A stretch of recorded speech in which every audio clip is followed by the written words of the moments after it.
As you can see, we've already taken care of the port side. Now we're going to go ahead and tackle the starboard side. We're going to be replacing the whole unit along with the shore power cables. And inside this box over here, we have everything new. Now these are the boomerangs that we like using for 100 amp service. Okay, it's a better management for the cables. A nice good roller guide assembly. We call this the boomerang.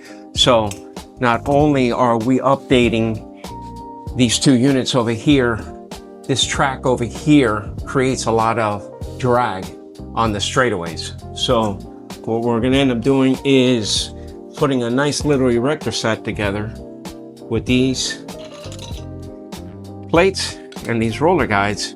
So now there'll be multiple rollers going to the unit instead of a roller on every bend point.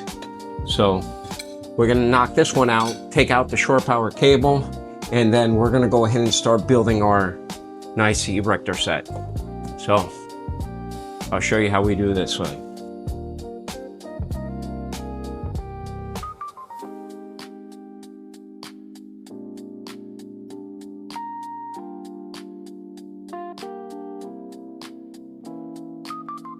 All right, guys, got the unit done.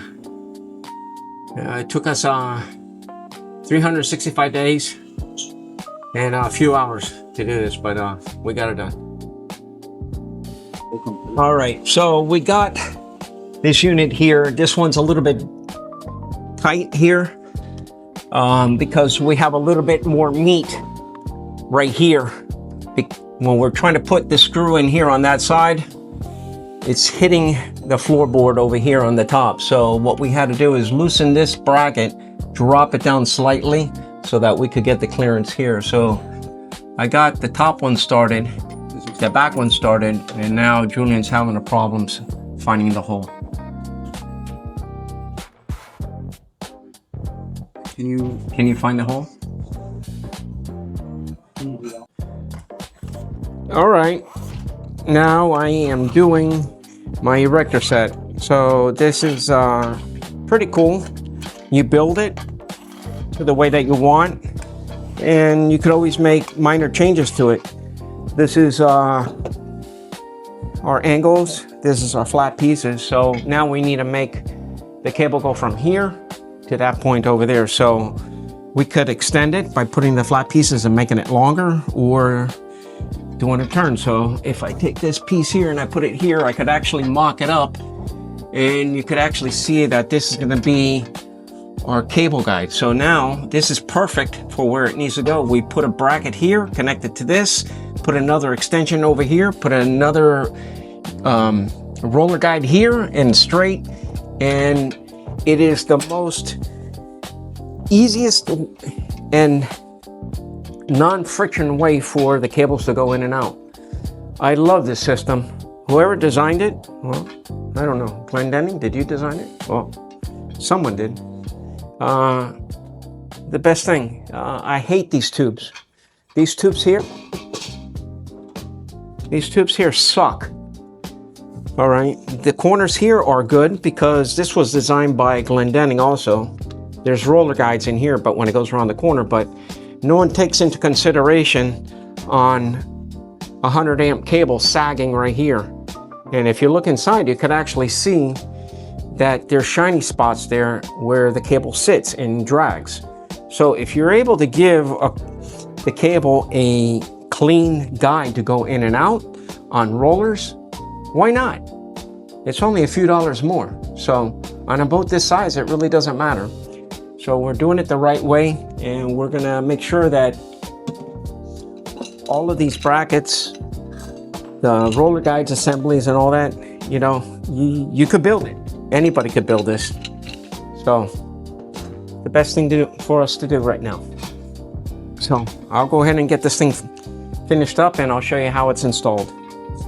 All right, guys, so this is my erector set. This is going to stay exactly the way that it is over here in the front because I have the proper clearance between the main unit and the actual CM8. And as you can see, it's a nice little gradual sweep. It's a bunch of these rollers. So when you have a cable that's going in there, it's gonna roll nice. Now, you do see a little pocket in here, which what we're gonna do is we're gonna take one of these and we're gonna mount it right in here with a crossbar. But I have to modify this pipe here because we're not sitting on the pipe 100%. So all I have to do is trim this back and clean that back, and then I'll be able to get that in. But once that's in, this is gonna be secure like this. And then all I have to do is just make some sort of L bracket, stainless steel L bracket on the top over here to hold this plate.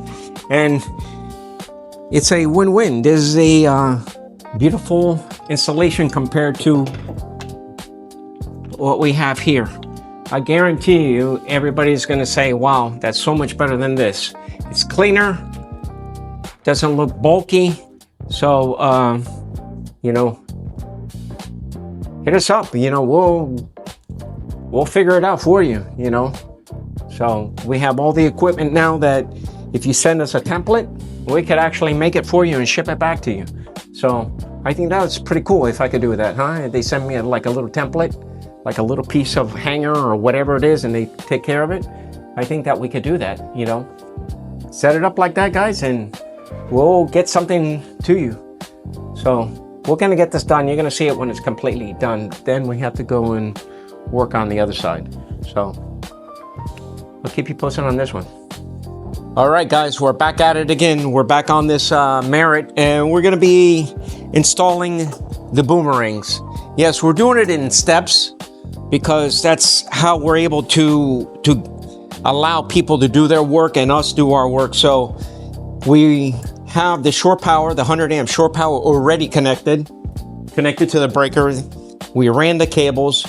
Now, what we're gonna be doing is we're gonna be putting the limit switch, the out limit switch here, which is already there. So all we have to do is just measure it so that when the unit comes up here, it's not gonna pull it out, and it'll open up these two roller guides and stop the unit. But what we're gonna end up doing is using boomerangs, which that's what I call them, and it just helps feed and retract the cables.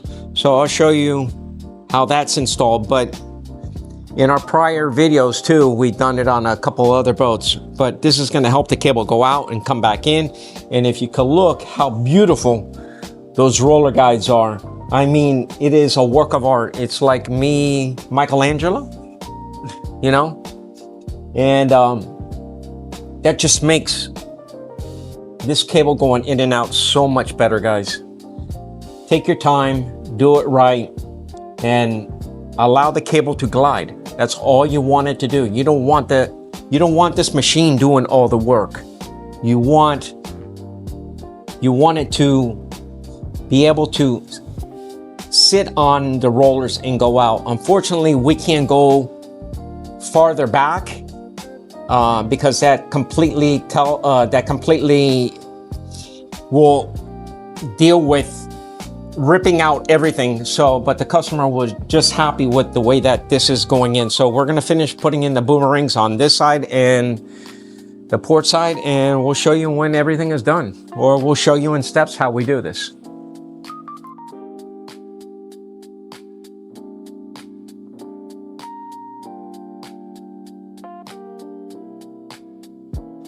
All right, guys, so with the magic of time-lapse, voila!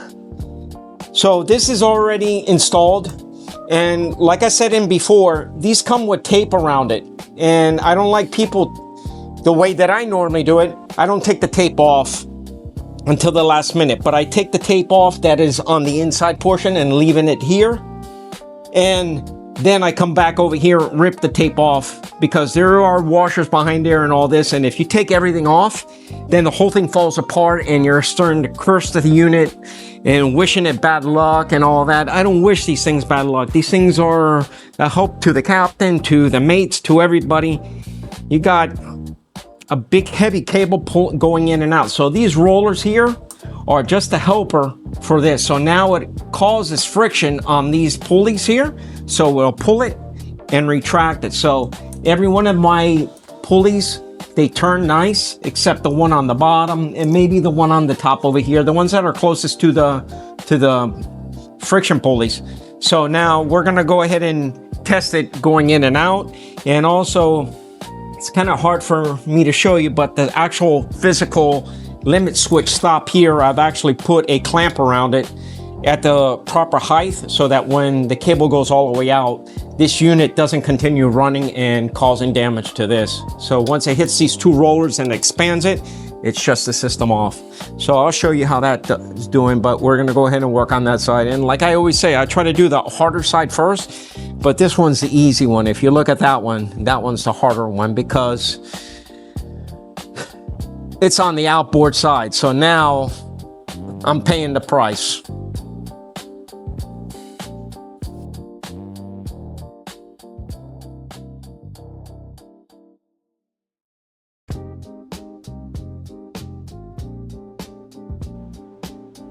All right, guys, like I said,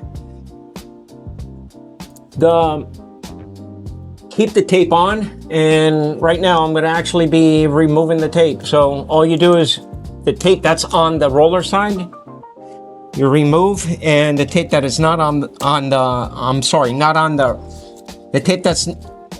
tape that is on the cable side, you rip off, and then when you get it installed, now you start removing the tape on this side here. And it doesn't interfere with the rollers at all.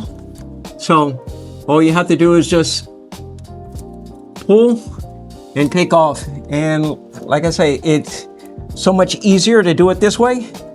You take them all off. You don't have rollers all over the place. They turn the way that they're supposed to, and it's not affecting the movement of the cable.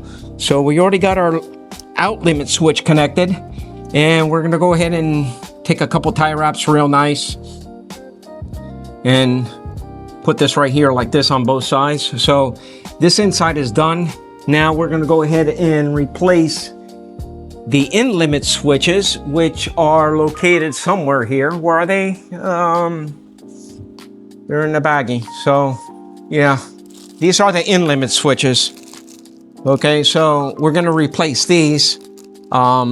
The ones that are on the boat, they do work, but since he's updating all of this, we might as well put on all new equipment. So when the cable comes in, it touches that, pulls that, and it shuts this unit off. So we're gonna replace both port and starboard side on this one. All right, guys, that concludes the install of the port and starboard Shore Power CM8s. These have new 100 amp shore power cables that were supplied to us. All we did was supply the Glendinning products. But like I say, the helper of the roller guide assembly, the boomerangs, makes this install a lot easier for the customer. So like I say, if you have any questions or any concerns or anything, just let us know in the comments below. But like always, like and subscribe.